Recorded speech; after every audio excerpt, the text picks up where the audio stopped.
조갑제TV 시청자 여러분 안녕하십니까. 2024년 6월 29일 오전 11시입니다. 윤석열 대통령의 그동안의 국정 운영이나 행태를 보면은 이분이 수학에 매우 약하다는 것을 느낄 수가 있습니다.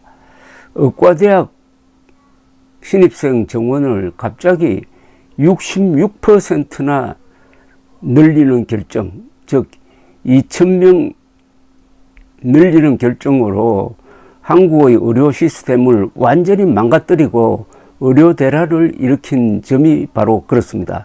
어떻게 2,000명이라는 숫자가 나오느냐 이겁니다.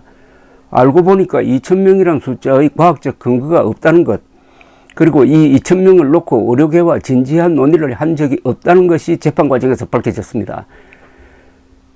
문제는 2,000명입니다. 황당무계한 2,000명이라는 숫자가 윤석열 대통령 입에서 나옴으로써 나라를 어지럽히고 있습니다. 또 하나입니다. 지난 6월 3일 느닷없이 동해 심해에 140억 배럴짜리 초대형 유전이 있을 가능성이 매우 높다는 발표를 했습니다.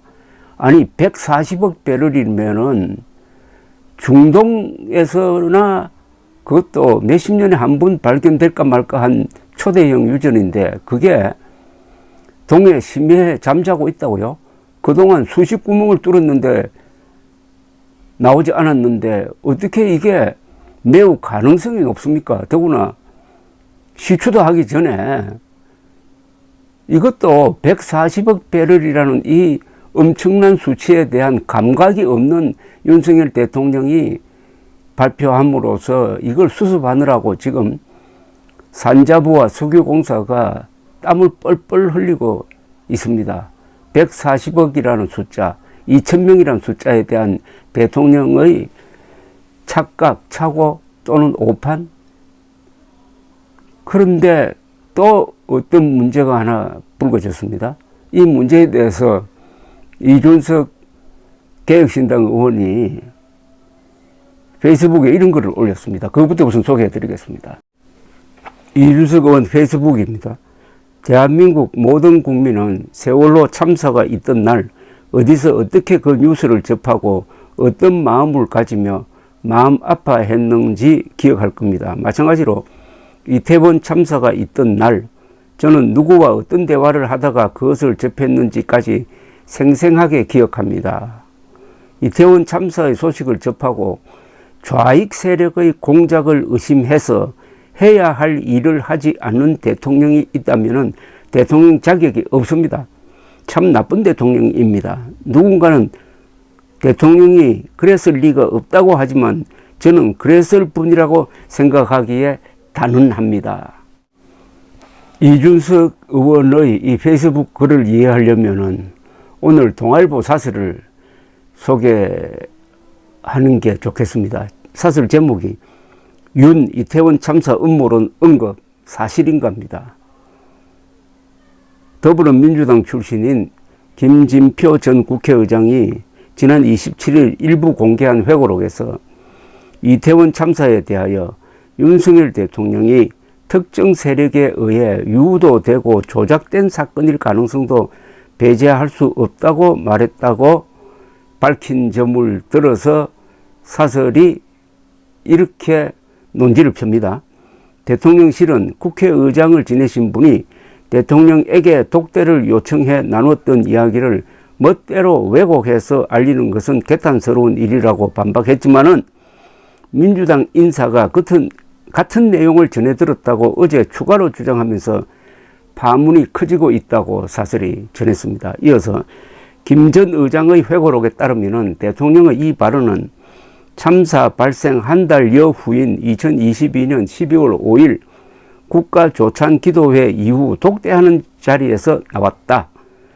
김 전 의장이 이상민 행정안전부 장관은 정치적 책임을 지고 사퇴해야 한다고 하자 대통령이 조작 가능성을 언급하면서 그럴 경우 이 장관을 물러나게 한다면 억울한 일이라고 했다는 것이다. 당시 민주당 원내대표였던 박홍근 의원도 그때 김 전 의장에게서 전해 들은 대화의 메모를 근거로 윤 대통령이 좌파 언론들이 사고 2, 3일 전부터 사람이 몰리도록 유도한 방송을 내보낸 이유도 의혹이라고 말했다고 주장했다. 김 전 의장이 공개한 회고록 내용만으로는 윤 대통령이 어떤 맥락에서 문제의 발언을 했는지 정확한 진위를 파악하기는 어렵다. 하지만 비극적인 참사의 진상을 밝히고 재발 방지 대책을 세워야 할 대통령이 극우 유튜버들이나 입에 올릴 음모론을 입법부 수장 앞에서 거론했다면 가벼이 넘길 일이 아니다. 참사 직후부터 언론의 취재를 통해 경찰과 구청이 대규모 인파가 몰릴 것을 예상하고도 사전에 별다른 대책을 세우지 않았고 압사를 우려하는 10여 차례의 112 신고 전화가 묵살된 사실이 줄줄이 드러났다. 여기에 음모론이 끼어들 데가 어디 있나? 국회의장이 임기를 마친 직후 회고록을 내고 현직 대통령과 단둘이 대화한 내용을 공개한 것이 진중한 처사로 보이진 않는다. 각종 음모론에 편승해 온 민주당이 음모론을 비난할 자격이 있는지도 의문이다. 하지만 대통령이 국정운영 과정에서 음모론에 귀를 기울였던 것이 사실인지 진상은 짚고 넘어가야 한다. 이전에도 윤 대통령이 대체 어디서 무슨 이야기를 들었기에 라는 의구심을 자아내게 하는 일이 없지 않았기에 더욱 그렇다. 이게 결론 부분이네요. 동아일보 사설은 이전에도 윤 대통령이 대체 어디서 무슨 이야기를 들었기에 라는 의구심을 자아내게 하는 일이 없지 않았기에 더욱 그렇다. 윤석열 대통령이 황당무계한 수치를 들고 나와가지고 국정을 어지럽히는 행동을 한 게 몇 번 있었는데 이때마다 그 뒤에 누구가 있는 것 아니냐, 누구 이야기를 들은 것 아니냐 하는 의심을 하고 있는 차이에 김진표 전 국회의장의 회고록에 그 비슷한 즉 음모론을 윤석열 대통령이 믿고 있다는 것을 암시하는 기록이 나왔기에 이준석 그리고 동아일보가 이런 주장을 편 것으로 보입니다.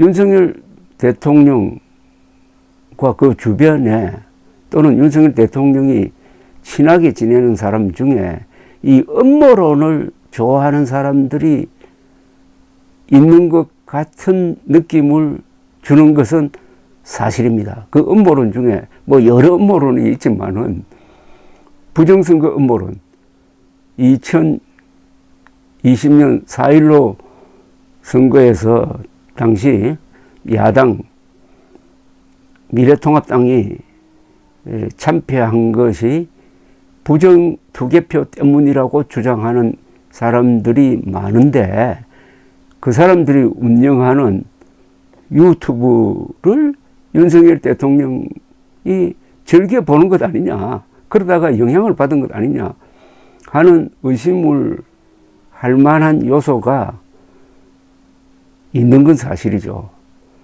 그것과 견주어서 이태원 압사 사고도 이게 음모론으로 접근한 것 아니냐, 좌익이 사주를 해서 그렇게 된 것 아니냐 하는 생각을 윤석열 대통령이 갖고 있어서 이상민 장관을 계속 보호하면서 왔다.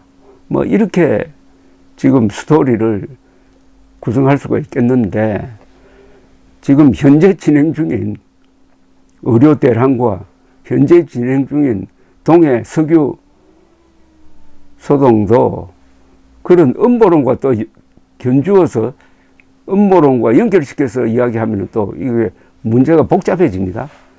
어쨌든 윤석열 대통령이 사법시험 구술을 한 그 끈기는 이해를 하겠는데 그 사법시험 준비에 너무 급급하다가 보니까 수학적인 사고방식에 문제가 생긴 것 아니냐 하는 생각도 듭니다. 이 음모론에 넘어가는 사람들이 공통점이 수학이 약하다는 점입니다. 감사합니다.